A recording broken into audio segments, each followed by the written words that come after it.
கிழக்கு நியூஸ் நேயர்களுக்கு வணக்கம். நான் பத்ரி சேஷாத்ரி. இன்றைய மிகப்பெரிய செய்தி, டாடா அண்ட் சன்ஸ் குழுமத்தின் தலைவராக இருக்கும், சேர்மனாக இருக்கும் தமிழ்நாட்டைச் சேர்ந்த என் சந்திரசேகரன், சந்திரா என்று அழைக்கப்படும் என் சந்திரசேகரன் பதவி விலகியுள்ளார். அப்படின்னா என்னென்னா, தன்னை ரீஅப்பாயின்மெண்ட்டுக்கு அடுத்த டேர்முக்கு சேர்மனாக இருக்கிறதுக்கு ஒரு டேர்ம் லிமிட், அந்த இத்தனை ஆண்டுகளுக்காக அவர் சேர்மனாக நியமிக்கப்படுவார். இப்பொழுது அவர் இருக்கக்கூடிய டேர்ம் பிப்ரவரி 2027 வரைக்கும் போகுது. அதற்கு பிறகு அந்த பதவியில் தொடர மாட்டேன், மீண்டும் ஒரு முறை என்னை அதே பதவியில் நீங்கள் நியமிக்க விரும்பினால் எனக்கு அதில் விருப்பம் இல்லை, ஸோ இதோட என்னுடைய டேர்ம் ஓவர் என்று அவர் அறிவித்துள்ளார். அவர் அறிவித்த உடனேயே டாடா குழும பங்குகள் அனைத்தும் சரிந்துள்ளன. அதில் முக்கியமாக டிசிஎஸ் உடைய பங்கு விலை அதிகமாகவே சரிந்துள்ளது.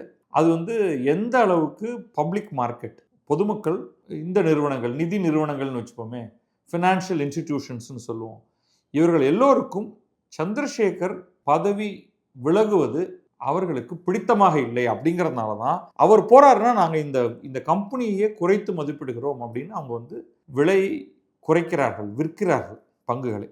யார் இந்த சந்திரசேகரன் கடைசியாக பார்ப்போம், ரொம்ப சுருக்கமாக பார்ப்போம். பட் இது ஏன் இந்த மாதிரியான ஒரு விஷயம் வருது அப்படின்னா, பிப்ரவரி 20, 2027 வரைக்கும் அவருடைய கரண்ட் டேர்ம் போகுது. இந்த டேர்ம் ரினியூ பண்ணணும்னா இவர் என்ன கேட்குறாருன்னா, என்னை அனைவரும் ஒருமனதாக மீண்டும் நியமிக்க வேண்டும் அப்படின்னு. இதில் டாடா சன்ஸ் பற்றி உங்களுக்கு ஒரு பேக்ரவுண்ட் இன்ஃபர்மேஷன் தெரியணும். டாடா சன்ஸ் நிறுவனம் பார்சிகளால் உருவாக்கப்பட்டது மும்பையில். இந்த நிறுவனத்தை தொடங்கியது இதெல்லாம் 19ஆம் நூற்றாண்டின் இறுதியில், 1800களுடைய இறுதியில் இது உருவாகுது. இந்த நிறுவனம் ஜாம்ஷெட்ஜி டாடா அப்படிங்கிறவரால் உருவாக்கப்படுது. அதில் தான் அந்த டாடா அப்படிங்கிற பேர் உங்களுக்கு அங்கே தான் வருது. பார்சிகள் யார் அப்படின்னு ஒருவேளை உங்களுக்கு தெரியல அப்படின்னா, இவர்களெல்லாம் ஈரானிலிருந்து வெளியேற்றப்பட்டு, இன்னைக்கு பாம்பிங் நடந்துகிட்டு இருக்கு இல்லையா, அந்த ஈரான் பாரசீக பகுதியில் சொராஸ்ட்ரியர்களாக, சொராஸ்ட்ரியம் அப்படிங்கிறது ஒரு மதம், அந்த மதத்தை பின்பற்றுபவர்களாக இருந்தவர்கள் அங்கே இஸ்லாமிய படையெடுப்பு காரணமாக அவர்களுடைய மதத்தை பின்பற்றுவதில் அச்சுறுத்தப்படுகிறார்கள். அதனால் அவர்கள் அங்கிருந்து கிளம்பி குஜராத் ஒட்டி இருக்கக்கூடிய அரபு கடல் ஓரத்தில் அவங்க வாழ ஆரம்பிக்கிறார்கள். அங்கே உள்ள அரசர் அவர்களுக்கு இடம் கொடுக்கிறார். அதுக்கெல்லாம் கதையெல்லாம் உண்டு, அந்த கதையெல்லாம் நம்ம இன்றைக்கி போக வேண்டாம். அப்படியே அவர்கள் அங்கிருந்து மும்பையில் தங்களுடைய கேந்திரமாக அதை மாற்றிக்கொள்கிறார்கள். மிக மிகச் சிறிய கம்யூனிட்டி. உண்மையிலேயே இந்தியாவில் யாராவது மைனாரிட்டி என்று சொன்னால், இன்றைக்கு மைனாரிட்டி என்று சொல்லும் மதங்கள் அல்ல மைனாரிட்டி, பார்சிகள் தான் மைனாரிட்டி. ஆனால் அவங்கள எல்லாரும் ஒரு ஐடியல் மைனாரிட்டின்னு சொல்லுவாங்க. அவங்க எங்களுக்கு பணம் கொடுங்க அப்படின்னு யாரை பார்த்தும் கேட்பதில்லை, அரசிடம் கையேந்துவதில்லை. மிகப்பெரிய வணிக நிறுவனங்களே அவர்கள் உருவாக்கியிருக்கிறார்கள். அதில் ரொம்ப முக்கியமானது டாடா அண்ட் சன்ஸ். எங்கே ஆப்பர்ச்சுனிட்டி இருக்கோ வாங்கி விற்பது அப்படிங்கிறதுல மிகப்பெரிய சாதனைகளை புரிந்து எக்கச்சக்கமாக பணம் ஈட்டியவர்கள் அவர்கள். ஜாம்ஷெட்ஜி டாடா, தோரப்ஜி டாடா, நவ்ரோஜி சக்லத்வாலா, இந்த பெயர்கள்லாம் இதில் நீங்கள் அதிகமாக ஜாம்ஷெட்ஜியை பற்றி கேள்விப்பட்டிருப்பீர்கள். ஒரு தாடி வைத்த படம் ஒன்று இருக்கும், ஏன்னா அவர் தான் இதை தொடங்கினார்னு. அதுக்கு அடுத்து நீங்கள் பெரிதாக கேள்விப்பட்ட பெயராக இருப்பது ஜேஆர்டி டாடா, ஜஹாங்கீர் டாடா. அதில் அந்த ஜஹாங்கீர் தான் அந்த ஜே. அவர் தான் ரொம்ப அந்த நிறுவனத்தை வேற லெவலுக்கு கொண்டு போனவர். வெறும் ட்ரேடிங் நிறுவனமாக இருந்த ஒன்றை ஒரு மேனுஃபேக்சரிங் பவராக மாற்றியவர் ஜேஆர்டி டாடா. ரொம்ப நீண்ட காலம் அவர் அந்த குழுமத்துடைய தலைவராக அவர் இருந்தார். நீங்கள் இன்னைக்கு பார்க்கக்கூடிய பெரும்பாலான டாடா நிறுவனங்கள் எல்லாம் இவர் காலத்தில் தான் ஆரம்பிக்கப்பட்டன அப்படின்னு சொல்லலாம். ஜேஆர்டி டாடா வெகு காலம் இருந்ததற்கு பிறகு ரத்தன் டாடா அந்த இடத்துக்கு வந்தார். ரத்தன் டாடா அதில் போத் ப்ளஸ் மைனஸ் எல்லாம் இருக்குது. ஆனாலும் அவரும் ரொம்ப முக்கியமானவர். அவர் ஒரு கட்டத்தில் பதவியிலிருந்து இறங்குகிறார். எனக்கு வயசாகிடுச்சு, இந்த இடத்துல வேற ஒருவரை கொண்டு வரணும்னு. அந்த குடும்பம் அப்படின்னு சொல்கிறத விட அவங்க பார்சிகள் ஒரு குழுவாக இருப்பவர்கள். நிறைய பார்சிகள் இந்த நிறுவனத்தில் முதலீடு செய்திருக்கிறார்கள், டாடா அண்ட் சன்ஸ் நிறுவனத்தில். அதில் ஒரு முக்கியமான குரூப் ஷபூர்ஜி பல்லோன்ஜி குரூப் அப்படின்னு சொல்லுவோம். இந்த ஷபூர்ஜி பல்லோன்ஜி குரூப் பெரிய கன்ஸ்ட்ரக்ஷன் மேக்னெட்ஸ் அவங்க. அந்த குழுமத்தைச் சேர்ந்த சைரஸ் மிஸ்த்ரி, அவரும் பார்சி, அவரை டாடா அண்ட் சன்ஸ் குழுமத்துடைய தலைவராக கொண்டு வருகிறார்கள். ஆனாலும் ரத்தன் டாட்டாவுக்கு நிறைய கண்ட்ரோல் இருக்குது. ஒரு கட்டத்தில் இவங்க 2 பேருக்கும் முட்டிக்குது, ரத்தன் டாட்டாவுக்கும் சைரஸ் மிஸ்த்ரிக்கும். அப்புறம் ரொம்ப அக்ரிமோனியஸ் பேட்டிலில் சைரஸ் மிஸ்திரியை வெளில தள்ளுறாங்க. மீண்டும் அந்த இடத்துக்கு ரத்தன் டாட்டாவே மீண்டும் வருகிறார். ஏன்னா இவ்வளோ பெரிய குழுமம், இதில் இவ்வளோ தலையிலேயே இவ்வளோ ஆட்டம் காணுதுன்னா பெரிய பிரச்சனையாயிடும்ட்டு ரத்தன் டாட்டா வருகிறார். வயதானாலும் பரவாயில்லன்ட்டு கொஞ்ச நாளைக்கு இருக்காரு. இருந்ததற்கு பிறகு ரொம்ப ஆச்சரியமா, ஏன் அது ஆச்சரியம்னு சொல்கிறேன், யாருமே எதிர்பார்க்காத ஒரு கட்டத்தில் டிசிஎஸ் என்ற ஒரு குழும நிறுவனம், டாடா கன்சல்டன்சி சர்வீசஸ், அந்த நிறுவனத்துடைய சேர்மனாக இருக்கக்கூடிய என் சந்திரசேகரனை டாடா அண்ட் சன்ஸ் குழுமத்துடைய சேர்மனாக கொண்டு வராங்க. இவர் தான் முதல் நான் பார்சி, மீது எல்லாரும் பார்சி. இவ்வளவு பார்சிகளுக்கு பிறகு தமிழர் ஒருவர் அந்த இடத்துல கொண்டு போய் நிறுத்தப்படுகிறார். அது எனக்கு ரொம்ப ஆச்சரியம். இவர்கள் இந்த முக்கியமான பொறுப்புக்கு வேறு ஒருவரை, பார்சி அல்லாத ஒருவரை கொண்டு வருவார்களா அப்படின்னா கடைசியாக அவங்க என்ன யோசிச்சு பார்த்தாங்கன்னா, பார்சிக்குள்ள கிடைக்க மாட்டேங்கிறாயா ஒழுங்காளு, அது ரொம்ப சிறிய குழுமம், அது சிறிய குழுமங்கிறத விட சிறிய குழு. அந்த குழுவில் இவர்கள் எதிர்பார்க்கக்கூடிய திறமையோடு டாடா குழுமத்தின் பல்வேறு நிறுவனங்களில் வேலை பார்த்த அந்த ஒரு பின்னணியோடு இந்த குழுமத்தை முன்னெடுத்து செல்வதற்கு தேவையான அந்த திறன் ஆற்றலோடு யாரும் அவர்களுக்கு கிடைக்காததுனால தள்ளி போய் ஒரு தமிழரை அந்த இடத்துக்கு கொண்டு வராங்க. அதுதான் சந்திரசேகரன். எனக்கு நிஜமாவே அந்த செய்தி வந்தப்ப நல்ல ஞாபகம் இருக்கு. நிஜமாவா இவரையா கொண்டு வந்திருக்காங்கன்னு. ஏன்னா அவருக்கு தகுதி இல்லை என்பதனால் அல்ல, நிறைய தகுதிகள் உண்டு. ஒரு வேற்றால கொண்டு வந்து அங்கே வைப்பாங்களா பார்சிகள் அப்படிங்கிற மாதிரி, க்ளோஸ் நிட் கம்யூனிட்டி. ஸோ அப்படிப்பட்ட ஒருவர் இன்றைக்கு ரத்தன் டாட்டா இறந்ததற்கு பிறகு அந்த டாடா அண்ட் சன்ஸ் போன்ற அந்த டாடா ட்ரஸ்ட்டுகள் எல்லாம் அந்த இடத்துக்கு நோயல் டாட்டா என்று, அதே குடும்பத்தில் 1 விட்ட 2 விட்ட கசின் அது மாதிரி ஒருத்தர் வராரு அந்த இடத்துல. அவருக்கும் என் சந்திரசேகருக்கும் ஏதோ ஒத்து போகலை அப்படின்னு நினைக்கிறேன். அப்படி தான் செய்திகள் சொல்லுது. அதுக்குள்ளே பார்ப்போம். அவர் இது சந்திரசேகரனே ஒரு கடிதம் எழுதுறாரு. அதில் என்ன சொல்கிறாருன்னா, என்னுடைய பெயரை அடுத்த ஒரு டேர்முக்காக, இன்னொரு 5 ஆண்டுகளுக்காக என் பெயரை sir Dorabji Tata trust and sir Ratan Tata trust, இந்த ரெண்டும் யுனானிமஸாக, இவங்கெல்லாம் யாருன்னா, இவங்கெல்லாம் டாடா அண்ட் சன்ஸில் shareholders. Tata and Sons அப்படிங்கிறது ஒரு அமைப்பு, அதுதான் டாடா குழுமத்தின் அனைத்து நிறுவனங்களையும் பங்குகளையும் தன்னகத்தே வைத்திருக்கிறது. அப்போ டாடா அண்ட் சன்ஸில் முதல் போட்டவங்க யார் அப்படின்னா இந்த ட்ரஸ்ட்டுகள்லாம். முதல் போட்டவர்கள் தனிநபர்கள், கடைசியாக அந்த ட்ரஸ்ட்டுக்கு எழுதி வச்சுட்டு போகிறாங்க. டோரப்ஜி டாடா ட்ரஸ்ட்டும் ரத்தன் டாடா ட்ரஸ்ட்டும். சந்திரசேகர் இன்னும் ஒரு 5 ஆண்டுகள் 3வது டேர்ம் கண்டினியூ பண்ணலாம், கடந்த 10 ஆண்டுகளாக அவர் அந்த இடத்துல இருக்காரு அப்படின்னு அவங்க ரெடியாக இருக்காங்க. ஆனால் இந்த டாடா அண்ட் சன்ஸில் இருக்கக்கூடிய மற்ற ஷேர் ஹோல்டர்கள், பங்குதாரர்கள் இதற்கு ஒப்புதல் தரலை.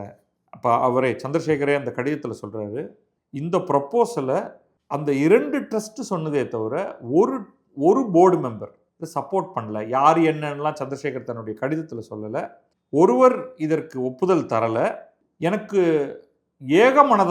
ஒரு மனதாக எனக்கு ஆதரவு இல்லைன்னா நான் மேற்கொண்டு தொடர்வதற்கு விருப்பமில்லை அப்படின்னு சந்திரசேகர் சொல்லிடுறார். 6 மாதத்துக்கு முன்னாடி ஒரு போர்டு மீட்டிங் நடந்து அப்போவே ஒரு மனதான ஒரு முடிவு எடுக்கப்படலை. அந்த ஒரு மனதான முடிவு எடுக்கப்படலை, ஆனாலும் 6 மாதம் தாண்டிருச்சு. இப்படி ஒரு கிளாரிட்டியே இல்லாமல் இது போயிட்டே இருந்ததுன்னா நான் மேற்கொண்டு தொடர விரும்பவில்லை. வேண்டிய அளவு சம்பாதிச்சாச்சு, மதிப்பு இருக்கக்கூடிய ஒரு இடத்துல தான் ஒருத்தர் இருக்கணும். இது கிரிக்கெட் மேட்ச் நடக்கும்பொழுது சொல்லுவாங்க, நீங்கள் எப்போ ரிட்டையர் ஆகணும்னா, ஏன் இந்த ஆள் அதுக்குள்ளே ரிட்டையர் ஆகிட்டான் என்று சொல்லும் பொழுது நீங்கள் ரிட்டையர் ஆகணும். இந்த ஆள் இன்னுமாடா டீமில் இருக்கான் என்று சொல்லும் பொழுது நீங்கள் அப்போதும் கூட நீங்கள் ரிட்டையர் ஆகவில்லை என்றால் உங்களுக்கு அதற்கு பிறகு கிடைப்பதெல்லாம் அவமரியாதை மட்டும்தான் அப்படின்னு. இன்றைக்கு பாருங்க, சந்திரசேகர் ரிசைன் பண்ணிட்டாரா என்று ஒருவர் கேட்கும் மாதிரியாக வெளியில் வருவது தான் உத்தமம். ஏன்னா என்ன மேக்ஸிமம் செய்ய முடியுமோ. இப்போ டாடா கன்சல்டன்சி சர்வீசஸோடைய உச்சத்துக்கு போனார். டாடா கன்சல்டன்சி சர்வீசஸ் தான் அவங்களுடைய ஃப்ளாக்ஷிப் கம்பெனி. அதுக்கு முன்னாடி ஒரு சில முக்கியமான நிறுவனங்களை பார்ப்போம். இந்தியாவில் எந்த ஒரு தொழிலாக இருந்தாலும் அந்த துறையில் டாடா உடைய ஒரு நிறுவனம் கால் பதிக்காமல் இருக்காது. உங்களுக்கு மிக சமீபத்தில் நெட்ஃப்ளிக்ஸில் நினைக்கிறேன் டைட்டன் பற்றி ஒரு சீரீஸ் ஒன்று வந்திருக்கு. நான் பொதுவாக அந்த படமாக பார்ப்பதில்லை, புத்தகமாக அதே இதை படிக்கிறேன். அது வாட்ச் செய்வதற்காக டாடா நிறுவனங்கள் உருவாக்கிய இந்த டாடா அண்ட் சன்ஸ் உடைய ஒரு கிளை நிறுவனத்தின் கிளை நிறுவனமாக உருவாக்கப்பட்டது தான் டைட்டன் வாட்ச் கம்பெனி. இப்படி நீங்கள் வாட்சாக இருந்தாலும் அந்த இடத்துல ஒரு டாட்டா ஒருத்தர் உட்காந்துருப்பாங்க. ரீட்டைல் கடைகள் பொருள் வாங்கக்கூடியது டாட்டா இருப்பாங்க. உப்பு விற்கிறது டாட்டா சால்ட் நீங்கள் கேள்விப்பட்டிருப்பீங்க. உப்போட நிற்கலை, உளுத்தம்பருப்புலேருந்து கடலைப்பருப்புலேருந்து கிராசரி, பேக்கேஜ்டு கிராசரி அவங்க விற்றுக்கிட்டு இருக்காங்க. எலக்ட்ரானிக் சிப் இன்னைக்கு தைரியமாக இந்தியாவில் எலக்ட்ரானிக் சிப் மேக்கிங்கில் இறங்கியிருக்கக்கூடிய ஒரு மிகப்பெரிய தொழில் நிறுவனமாக டாட்டா இருக்கிறார்கள். சாஃப்ட்வேரில் இன்றைக்கு இந்தியாவில் மிகப்பெரிய கன்சல்டிங் சர்வீசஸ் நிறுவனமாக டாட்டா தான் இருக்குது, டிசிஎஸ்.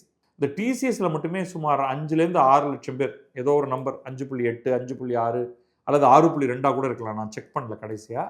கிட்டத்தட்ட 6 லட்சம் பேர் வேலை பார்க்கக்கூடிய ஒரு நிறுவனமாக இருக்கிறது. அது உண்மையிலேயே அந்த நிறுவனம் டிசிஎஸ் வந்து டாடா குழுமத்தின் ஏடிஎம் கேஷ் மெஷின் மாதிரி. ஒவ்வொரு காலாண்டுக்கும் அவங்க 10லேருந்து 15,000 கோடி ரூபாய் ப்ராஃபிட் வருது. நான் சொல்கிறது கேஷ் ப்ராஃபிட்டுங்க, இது வந்து டேர்ன் ஓவர் இல்லை. இந்த குவார்ட்டர் போனால் எவ்வளோ கிடைக்கும், ஒரு 10-15,000 கோடி உங்களுக்கு கொடுத்துட்றோங்க அப்படிங்கிற அளவுக்கு. அப்போ ஒரு வருடத்தில் அவர்கள் உருவாக்கக்கூடிய ப்ராஃபிட் என்ன அப்படின்னு பார்த்தீங்கன்னா 50,000லேருந்து 60,000 கோடி.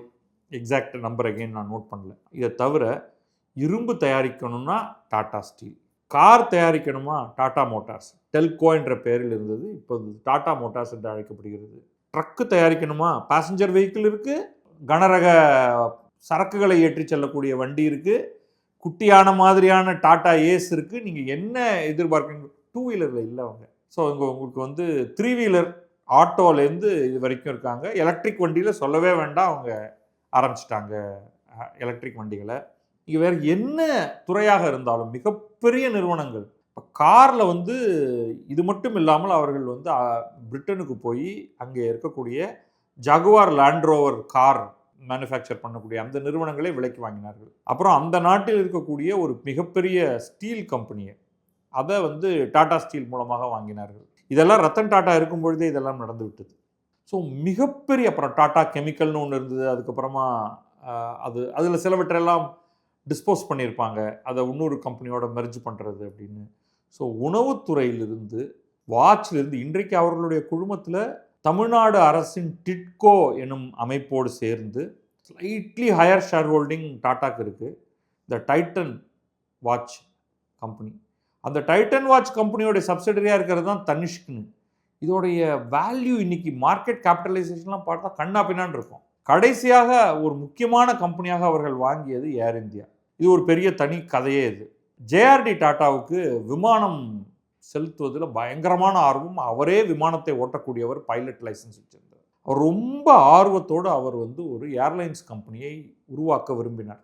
ஆனால் இந்திரா காந்தி மிகுந்த வன்மத்தோடு அவரை ஒதுக்குறதுலையே குறியாக இருந்தார். அவருடைய தந்தை ஜவஹர்லால் நேருவும் ஒன்றும் வசதி கிடையாது. எங்கெல்லாம் நம்ம வந்து தொழில்துறைன்னு வரோமோ இதில் வந்து மோசமான ஒரு கொள்கையைத்தான் நேரு கொண்டிருந்தார். அவர் வந்து உண்மையிலேயே ஒரு கம்யூனிஸ்ட் நாடாக இதை ஆக்க விரும்பியிருந்தார் போல இருக்கு. அதெல்லாம் அப்போ பண்ண முடியல. ஜேஆர்டி டாட்டாவுக்கு அவர் ஒரு கடிதம் எழுதுகிறார். இவர் வந்து ஏதோ லாபம் பற்றி ஏதோ சொன்னதுக்கு, லாபம் என்பது கெட்ட வார்த்தை, அதை பற்றி என்னிடம் பேசாதே அப்படின்னு அவர், இந்த கடிதங்கள்லாம் இருக்குது, நீங்கள் பார்க்கலாம். ஜவஹர்லால் நேரு ஜேஆர்டி டாட்டாவுக்கு லாபம் பற்றி என்ன சொன்னார் அப்படின்னு நீங்கள் வந்து சர்ச் பண்ணுங்கள், அல்லது சாட்ஜிபிட்ட கேளுங்க, அதுவே சொல்லும் உங்களுக்கு. லாபம் கெட்ட வார்த்தைன்னா, ஒரு மனுஷன் சொந்தமாக தான் காசை போட்டுட்டு நீ வந்து பிரதமர் ஆகிடுற, நீ அரசியல்வாதி, உனக்கு வந்து கவர்மெண்ட் காசு கொடுத்துரும், அப்போ தொழில் பண்ணுறவனுக்கு எவன் காசு கொடுப்பான், அவன் தான் லாபம் சம்பாதிச்சாகணும். 1990களில் தான் இந்த சோஷியலிசம்ங்கிற ஒரு ஐடியாவிலிருந்து வெளிவந்து இந்த லிபரலைசேஷன் அப்படிங்கிறதுனால உண்மையான சுதந்திரம் இந்தியாவுக்கு 1990களில் தான் கிடைச்சது. இப்போ ஆகஸ்ட் 15 வரப்போகுது. ஆனால் நம்ம 1947 நமக்கு பொருளாதார சுதந்திரம் கிடைக்கவில்லை. அது 1990களில் தான் நமக்கு கிடைக்க ஆரம்பித்தது. இந்த மாதிரி மோசமான சூழலில் இத்தனை நிறுவனங்களையும் உருவாக்கி இருக்கிறார்கள். நான் இந்த டைட்டன் புக்கு படிக்கிறேன், கண்ணில் ரத்தம் தான் வருது. அதை படிக்கும் பொழுதே நமக்கு ஒரு சாதாரண ஒரு வாட்ச் தயாரிக்கிற ஒரு கம்பெனியை உருவாக்குறதுக்கு எவ்வளவு பேர்கிட்ட போய் அப்ரூவல் வாங்கி, இத்தனைக்கும் டாடா நிறுவனம் போன்ற ஒன்று அவங்களுக்கு இருக்கிற கனெக்ஷன்ஸை வச்சுக்கிட்டுமே தமிழ்நாடு கவர்மெண்ட்டு அதோட ஒரு பார்ட்னராக சேர்ந்துமே ஆரம்பிக்கிறதுக்கு அவ்வளவு கஷ்டம். அவ்வளவு ஆண்டுகள் ஆகியிருக்கு. எவனால் அது மாதிரிலாம் பண்ண முடியும்? இன்றைக்கி நான் உண்மையிலேயே இன்றைக்கி எனக்கு கொஞ்சம் பணம் இருந்தாலே நான் வந்து கரெக்டாக ஒரு 30 நாளில் மேனுஃபேக்சரிங் நான் ஆரம்பிச்சிடலாம். தொழில்நுட்பம் டீலில் தான் நான் போட்டேன்னா அந்த அளவுக்கு இன்றைக்கி சிம்பிளிஃபை ஆகிருக்கு. அந்த காலம்லாம் நினைக்கும் பொழுது ரொம்ப ஆச்சரியமாக இருக்குது. ஸோ இப்படி உருவாக்கி கொஞ்சம் கொஞ்சமாக ஒவ்வொரு துறையிலும் கால் பதித்து இந்தியாவில் ஒரு மிகப்பெரிய நிறுவனமாக ஆன இந்த கம்பெனிக்கு 2 பேர் ரொம்ப முக்கியமாக பங்களித்திருக்கிறார்கள். அதை நம்ம ஒத்துக்கணும். இந்த குழுமத்தில் டாடா அண்ட் சன்ஸோடைய தலைவர்களாக இருந்தவர்கள் ஒன்று ஜேஆர்டி டாட்டா, 2வது ரத்தன் டாட்டா. அதற்கு சற்றும் குறைவில்லாமல் அந்த இடத்துல வந்து உட்கார்ந்து யாருமே எதிர்பார்க்காத ஒருவர் உட்கார்ந்து அதற்கான பங்களிப்பை கொடுத்திருக்கிறார் என்றால் அவர் சந்திரசேகரன். இவர் தான் வந்து டிசிஎஸ்ஐ உருவாக்கினாருன்னா இல்லை, இவரே ஒரு சாதாரணமான ஒரு ட்ரெயினி என்ஜினியர், சாஃப்ட்வேர் என்ஜினியராக அங்கே போய் சேர்ந்தார், அவ்வளோதான்.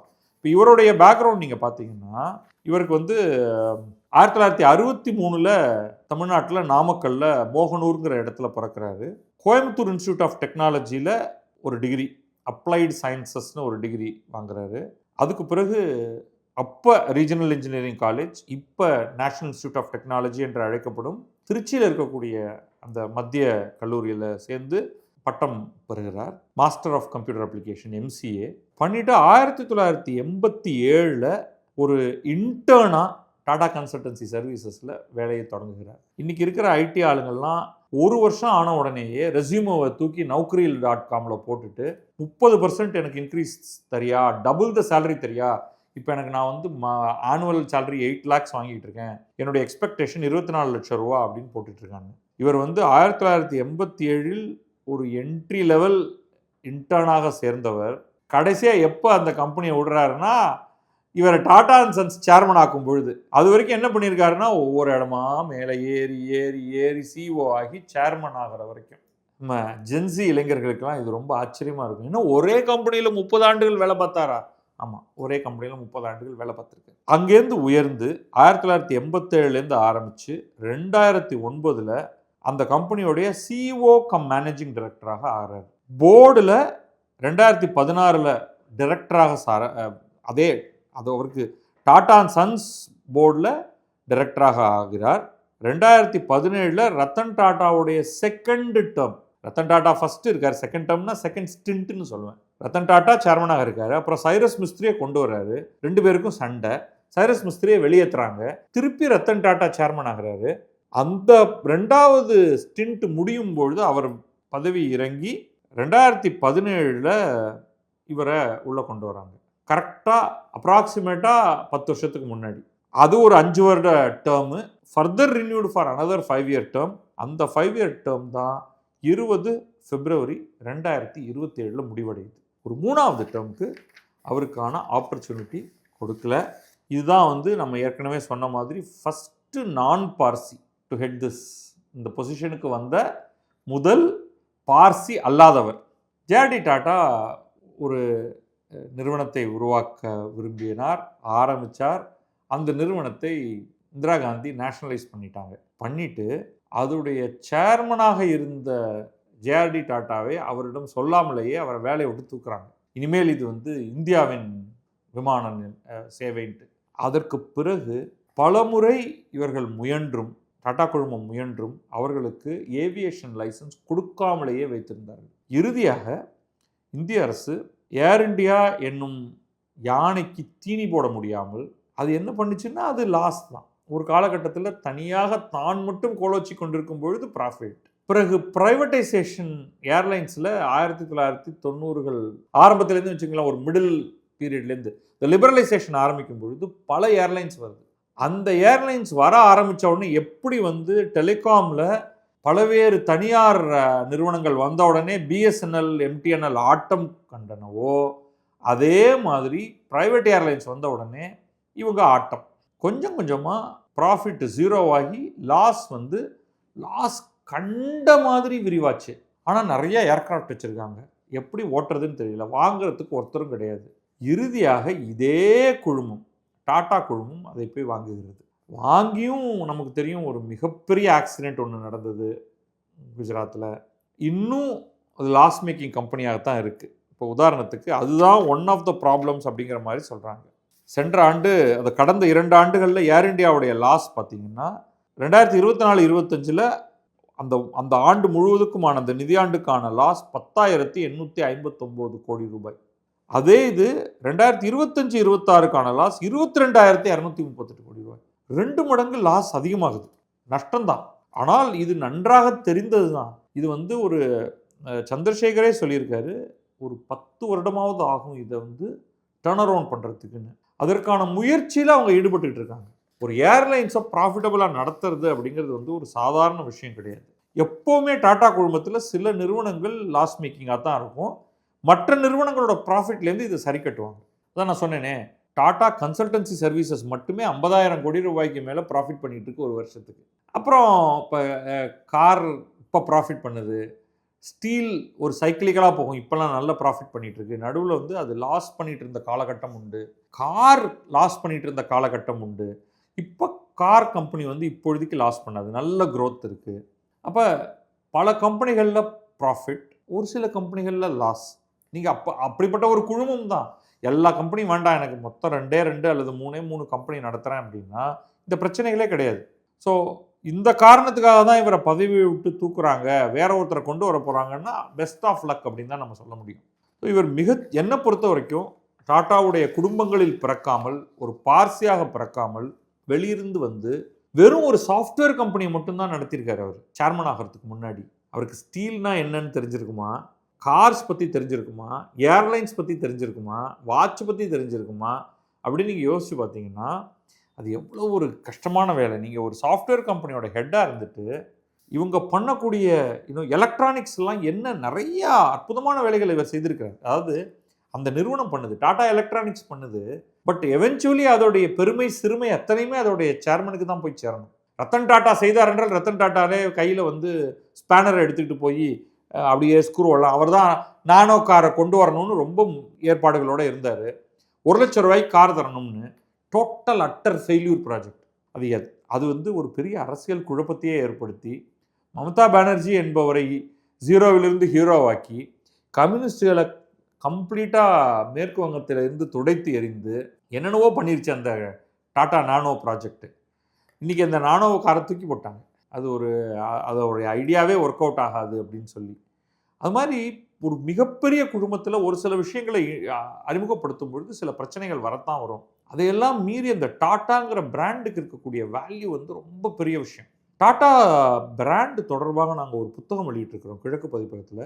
அந்த புத்தகம் அந்த பிராண்டை பற்றின உங்களுடைய அப்ரோச், எப்படி அவங்க ஒரு எத்திக்கல் கம்பெனி, ஏன்னா அதை ரொம்ப நம்புகிறேன்னா எல்லா குழுமங்களுமே ஒரு பிஸ்னஸ் குழுமம் என்றால் ப்ராஃபிட் தான் முதல் நோக்கமாக இருக்கும். ஆனால் டாடா குழுமத்துக்கு என்று ஒரு தனியான ஒரு லெவல், அந்த லெவலை உண்மையிலேயே கொண்டு வந்தது ஜேஆர்டி டாட்டா, ரத்தன் டாட்டா. அதை தொடரக்கூடிய ஒருவராக இவர் இருந்திருக்கிறார். டாட்டாவை பற்றி நாங்கள் மேலும் சில புத்தகங்களை வெளியிட்டிருக்கிறோம். இதே சந்திரசேகருக்கு முன்னால் டாடா கன்சல்டன்சி சர்வீசஸுடைய தலைவராக இருந்த ராமதுரை எழுதிய டாடா கன்சல்டன்சியுடைய ஒரு கதை, அந்த புத்தகத்தை அவர் ஆங்கிலத்தில் எழுதினார். அதோடைய தமிழாக்கத்தை கிழக்கு பதிப்பகம் வாயிலாக பதிப்பிச்சிருக்கிறோம். அதோடைய லிங்க் எல்லாம் கீழே கொடுக்குறேன். ஏன்னா நான் டாடா குழுமத்தை பற்றி நிறைய படித்து எனக்கு அது ஒரு இன்ஸ்பிரேஷன் அந்த குழுமம் அப்படின்னு தான் நான் நினைக்கிறேன். அப்படிப்பட்ட ஒரு குழுமத்தில் என்னை பொறுத்தவரை சந்திரசேகர் மிக சிறப்பாக பணியாற்றினார். நம்ம லைன் ஐட்டம் தான் படிக்கிறோம், அதோடைய பேலன்ஸ் ஷீட்டை பார்க்குறோம், அதோடைய ப்ராஃபிட் அண்ட் லாஸை பார்க்குறோம், அதோடைய செயல்பாடுகள். பர்டிகுலர்லி டாடா எலக்ட்ரானிக்ஸ் அவங்க 2 பண்ணாங்க. ஃபாக்ஸ்கான் அப்படிங்கிற நிறுவனம் இந்தியாவில் ஆப்பிள் ஐஃபோன் அசம்பிளியை ஆரம்பிச்சது. அப்போ இன்னொரு கம்பெனி அவ்வளவு ப்ராஃபிட்டபுளாக அதுவும் இன்னொரு கம்பெனிக்கும் இந்த அசம்பிளி வேலைகள் பண்ணிகிட்டு இருந்தாங்க ஹோசூரில். அதனால் அவ்வளோ சிறப்பாக செய்ய முடியல. அந்த கம்பெனியை ஏன் டாட்டா விலைக்கு வாங்குறாங்க. நான் அந்த ஃபேக்ட்ரிக்கெல்லாம் போய் நான் பார்த்துருக்கேன். ஸோ அது ஒரு டாட்டா குழும நிறுவனமாக மாறுகிறது. அதை வைத்துக்கொண்டு இன்னொரு பக்கம் ஒரு விரிவாக்கம் ஒன்று நடந்துகிட்டு இருக்கு. இன்னொரு பக்கம் அந்த சிப் மேக்கிங், அதற்கான முதலீடுகள் எல்லாம் 1 லட்சம் கோடி ரூபாய் முதலீடு பண்ணணும். இன்றைக்கு இந்தியாவில் 1 லட்சம் கோடி ரூபாய் முதலீடு பண்ணணும்னு வச்சுங்க ஏதோ ஒரு திட்டத்துக்கு. மொத்தம் 3 குழுமங்களால் தான் அது சாத்தியமே. அதில் 2 பேரை காங்கிரஸ் கெட்ட வார்த்தையால் நம்ம ராகுல் காந்தி தான் திட்டிக்கிட்டே இருப்பார். ஈஸியாக கெஸ் பண்ணிடுவீங்க இல்லையா? 2 ஆள ஆரம்பிக்கும். ஒன்று அம்பானி, இன்னொன்று அடானி. 3வது ராகுல் காந்தியின் வாயாலும் திட்டு வாங்காத ஒருவர் இருக்காருன்னா அது டாடா தான். டாட்டாவை மட்டும் அவங்க திட்ட மாட்டாங்க, யாருமே திட்ட மாட்டாங்க அவங்கள. ரொம்ப ரேராக தான் அவங்களுக்கு திட்டு வரும். அந்த அளவுக்கு அவங்க பிறர் தங்களை திட்டாமல் பார்த்துப்பாங்க. இன்னும் ஒரே ஒரு எக்ஸாம்பிள் மட்டும் சொல்லிடுறேன். இந்த என்பிஎஃப்சின்னு சொல்கிறோம் இல்லையா, நான் பேங்கிங் ஃபினான்ஸ் கார்பரேஷன். டாட்டா அப்படி ஒரு நிறுவனம் வைத்திருந்தது. டாடா ஃபினான்ஸ் லிமிடெட் என்று ஒன்று வைத்திருந்தது. அந்த நிறுவனத்தில் பதவியில் இருந்தவங்க, மேல் இடத்துல இருந்தவங்க வந்து பணத்தை கையாடல் பண்ணிட்டாங்க. மக்கள்கிட்டேருந்து டெபாசிட் வாங்குகிற பணத்தில் கையை வச்சுட்டாங்க. இது தெரிய வந்த உடனடியாக அந்த நிறுவனத்தை ஸ்டாப் பண்ணிவிட்டு மற்ற டாடா நிறுவனங்களிலிருந்து பணத்தை அதற்கு கொண்டு வந்து அத்தனை டெபாசிட்டுகளுக்கும் பணத்தை கொடுத்து, நீங்கள் பார்த்துருப்பீங்க இந்தியா முழுக்க எத்தனை என்பிஎஃப்சியில் பணம் கொடுக்காமல் ஏமாற்றியிருக்கிறார்கள் என்று. டாடா ஃபினான்ஸில் மிகப்பெரிய மோசமான ஒன்று நடந்துவிட்டது டாடா நிறுவனத்தில். டாடா என்றால் நம்பிக்கை அப்படிங்கிற இடத்துல என்று சொல்லி அவர்கள் பணத்தை முழுமையாக செட்டில் பண்ணிவிட்டு அதை கம்ப்ளீட்டாக மூடிட்டாங்க. ஏன்னா நாளைக்கு இன்னொரு முறை இந்த மாதிரி ஆனால் என்ன ஆகுது? நம்முடைய பேரே நம்பிக்கைக்கு பேர் போனது. யாராவது ஒருத்தன் திருடுறதுக்கான வாய்ப்பு உள்ளவங்க ஒருத்தன் நம்மளுடைய என்டிட்டிக்குள்ளே வந்துட்டான்னா, அவன் தவறு செய்தான்னா நாம தான் பொறுப்பாகிறோம். இன்னி வரைக்கும் அவங்க வந்து இந்த ஃபினான்ஸ் செக்மெண்ட்டுக்குள்ளே இல்லை. ஒரு வங்கி ஒன்றை வாங்க வேண்டும் என்ற எண்ணம் அவர்களுக்கு இல்லை. ஏன்னா அதில் போய் நம்ம வந்து கையை ஏன் வைப்பானே, யாராவது ஒருவர் தவறு செய்யும் பொழுது அந்த டாட்டாங்கிற அந்த பிராண்டு அது அடி வாங்குவானேன் என்று. ஒரு உதாரணத்துக்கு சொல்கிறேன். அவங்க வந்து இந்த பணம் வந்து யாரோ திருடிட்டு போயிட்டாங்க, எங்களுக்கு இதுக்கு சம்மந்தம் இல்லைங்க என்றே சொல்லவில்லை. தங்களுடைய பணத்தை வைத்து அதோடைய லாஸ் ஃபுல்லாக அவங்க கவர் பண்ணாங்க. பொதுமக்களுக்கு எந்த விதத்திலும் பாதிப்பு ஏற்படக்கூடாது என்று. நானே சொன்ன ஆரம்பத்தில் என்றோ ஒரு நாள் அவர்கள் வந்து கஞ்சா ஓபிஎம் எல்லாம் பண்ணியிருக்காங்கன்னு. ஆனால் இன்றைக்கு வந்து அவர்கள் என்னென்னலாம் பண்ணியிருக்காங்கன்னு பாருங்கள். Tata institute of fundamental research, இன்றைக்கி நம்ம வந்து இந்தியன் இன்ஸ்டியூட் ஆஃப் சயின்ஸ் சொல்கிறோம் இல்லையா, அது ஆரம்பத்தில் டாடா குழுமம் ஆரம்பித்து அதுக்கு பிறகு அரசு அதை கையில் எடுத்துக்கொண்டு நடத்தினது தான். Tata institute of social sciences, அவங்க வந்து கல்விக்கென்று அவர்கள் செலவு செய்வது, ஃபைன் ஆர்ட்ஸ்க்கென்று செலவு செய்வது, ஹாஸ்பிட்டல்ஸ் நடத்துவது அப்படின்னு அவங்க வந்து அவர்களுடைய பொதுமக்களுக்கான சேவைங்கிறது வந்து ரொம்ப விரிவானது. ஒரு ஆஸ்டன்டேஷியஸாக நம்ம மற்றவர்களை குறை சொல்லணுங்கிறதுக்காக இல்லை, அதனால் நான் பேரை தவிர்க்கிறேன். வேறு சில குடும்பத்தைச் சேர்ந்தவர்களுடைய குடும்பத்தில் இருப்பவர்கள் கல்யாணம் செய்து கொள்ளும் பொழுது ஊருக்கே சோறு போட்டு எவ்வளோ உங்கள் கல்யாணத்துக்கு செலவு பண்ணுறீங்கன்னா அது இருக்குங்க ஒரு 500லேருந்து ஒரு 1000 கோடி 2000 கோடி செலவு பண்ணுறவங்க என்றெல்லாம் சொல்பவர்கள் இருக்கும் இடத்துல இவர்கள் எங்கே இருக்காங்க, எங்கே வசிக்கிறாங்க, இவங்களுடைய வீடு எப்படி இருக்கும், இவங்க என்ன சாப்பிட்றாங்க என்பதெல்லாம் பற்றி யாருமே பேசுவதற்கு இடமில்லாமல் வைத்துக்கொள்வது தான் இவர்களுடைய சிறப்பியல்பு. அப்படிப்பட்ட இந்த குழுமம் வந்து அவ்வளவு உயர்வானதுங்கிறது என்னுடைய ஒரு ஆண்டர்பிரினராக, ஒரு தொழில் முனைவோராக என்னுடைய கருத்து. அதில் மிக சிறப்பான லீடர்ஷிப்பை அவங்க உருவாக்கியிருக்காங்க. பல நேரங்களில் சில பிரச்சனைகளும் வருவது உண்டு. டிசிஎஸ்லேயே ஒரு சிறு சிறு பிரச்சனைகள் வந்திருக்கு. அதெல்லாம் அவங்க எப்படி டீல் பண்ணுவாங்கன்னா ரொம்ப சென்சிபிளாக, அது உங்களுடைய தலைமையில் இருக்கும் பொழுது ஒரு பிரச்சனையா அப்படின்னா தலைவர் பதவி விலக வேண்டும், அவ்வளோதான். அந்த அளவுக்கு வந்து ஒரு நெருப்பு மாதிரியான ஒரு குழுமம். அதில் இன்னும் சில 63 வயசு தான் ஆகுது இவருக்கு. 1963 பிறந்திருக்கிறார். சுமார் 63 வயதாகிறது. இன்னைக்கு வந்து ஒரு பெரிய நிறுவன குழுமத்தின் தலைவராக இருப்பதற்கு இது வந்து வயசாயிருச்சு, ரிட்டையர் ஆகி போ என்று சொல்லக்கூடிய வயதல்ல. ஈஸியாக இன்னொரு 5 ஆண்டுகள் அவருக்கு கொடுத்துருக்கலாம். அவர் அளவுக்கு இன்றைக்கு கடந்த 10 ஆண்டுகளில் அவர் புரிந்து கொண்டிருக்கக்கூடிய அளவுக்கு இதை செய்திருப்பவர்கள் யாரும் இல்லை. ஆனால் வேறு யாருக்கோ அந்த பதவிக்கு வரணும் என்று ஒருவேளை நோயல் டாட்டாவுக்கோ ஆசை வந்து விட்டதோ என்னவோ தெரியாது. அதனால் என்னதான் இருந்தாலும் நீ வந்து திரு சந்திரசேகரன் அவர்களுக்கு இதில் ஒரு ஷேர் கிடையாது. அதனால் அவர் சண்டை போட முடியாது. அவர் ஒரு ப்ரொஃபஷனல் அப்பாயிண்டி. நீ வேலை பாரு, உனக்கு இவ்வளவு சம்பளம், ரெம்யூனரேஷன் இவ்வளவு என்று சொன்னால் அவர் செய்கிறார். அப்படி இல்லையா அவர் கிளம்பி அவர் எங்கே பாம்பேலையோ சென்னையிலையோ ஒரு வீடை வாங்கிட்டு அவர் மாட்டுக்கு இங்கே செட்டில் ஆக போகிறாரு. பல நிறுவனங்கள் அவரை விடாது, அரசு அவரை விடாது. அவர் வந்து பத்மபூஷன் விருது கொடுத்து சிறப்பித்திருக்கிறார்கள். நன்றாக அவருக்கு பத்ம விபூஷன் கொடுக்கலாம். பல கல்வி நிறுவனங்கள் அவருக்கு வந்து அவங்களுடைய போர்டில் இருக்க சொல்லி கேட்பாங்க. பல நிறுவனங்கள் அவரை போர்டில் தொடர்ந்து வைத்து கொண்டிருப்பார்கள். நீங்கள் வாங்க எங்களுடைய, இப்போ ஒரு உதாரணத்துக்கு இவர் வந்து டாடா நிறுவனங்களுக்கு போட்டி போடக்கூடிய நிறுவனங்களில் போய் வேலை செய்வாரா அப்படின்னா இருக்க மாட்டார்னு தான் நான் நினைக்கிறேன். ஏன்னா அதெல்லாம் வந்து ஒரு ப்ரொஃபஷனல் எத்திக்ஸ்ன்னு நம்ம சொல்லுவோம். ஏன்னா இவருக்கு டாடா நிறுவனங்கள் தொடர்பான அனைத்து உள் விஷயங்களும் தெரியும். இப்போ போய் மஹிந்திரா அண்ட் மஹிந்திரா வந்து எங்களுடைய கார் கம்பெனியோடைய போர்டில் நீங்கள் வாங்க, உங்களுக்கு நான் நிறைய பணம் தரேன் அப்படின்னா இவர் போக மாட்டார். அதுதான் வந்து அந்த ப்ரொஃபஷனல் எத்திக்ஸுங்கிறது. ஆனால் ஸ்டேட் பேங்க் ஆஃப் இந்தியா வந்து நீங்கள் எங்களுடைய போர்டில் நீங்கள் இருங்க அப்படின்னு சொன்னால் அவர் போகிறதுல தப்பு இல்லை. டிசிஎஸ் அவர் வழிநடத்தியதுனால இன்ஃபோசிஸ் கூப்பிட்டா போகமாட்டார். இதெல்லாம் என்னுடைய கருத்து. நாளைக்கு அவர் திடீர்னு மாற்றி வைக்க போகிறாரு. பட் அந்த மாதிரியான ஒரு எத்திக்கல் பின்னணியில் வருபவர் அப்படிங்கிறதுனால எனக்கு இவர்கள் அனைவர் மீதுமே எனக்கு பெரிய மரியாதை. அவர் எனக்கு ஒரு வருத்தம் தான், தனிப்பட்ட முறையில் அவரை டாடா அண்ட் சன்ஸ் அதை சார்ந்த ட்ரஸ்ட் அறக்கட்டளைகள் சரியாக நடந்து கொள்ளவில்லையோ, ஒருத்தரை வந்து இந்த மாதிரி வழி அனுப்புறது அப்படிங்கிறது வந்து ஒரு ஃபேர் மாடல் மாதிரி தெரியல. But decisions are taken.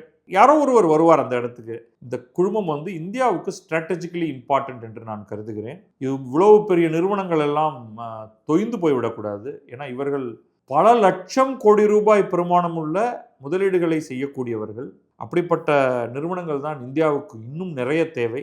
எனவே டாடா அண்ட் சன்ஸ் நிறுவனமும் அதற்கு கீழ் உள்ள நிறுவனங்களும் நன்றாக உயர வாழ்த்துவோம். என் சந்திரசேகருக்கு இது வந்து ஒரு நல்ல ஓய்வாக இருக்கட்டும். அவருடைய பல்வேறு கான்ட்ரிபியூஷன்ஸ்க்காகவும் நாம் அவரை பாராட்டுவோம். நன்றி, வணக்கம். நான் பத்ரி சேஷாத்ரி. இது கிழக்கு நியூஸ்.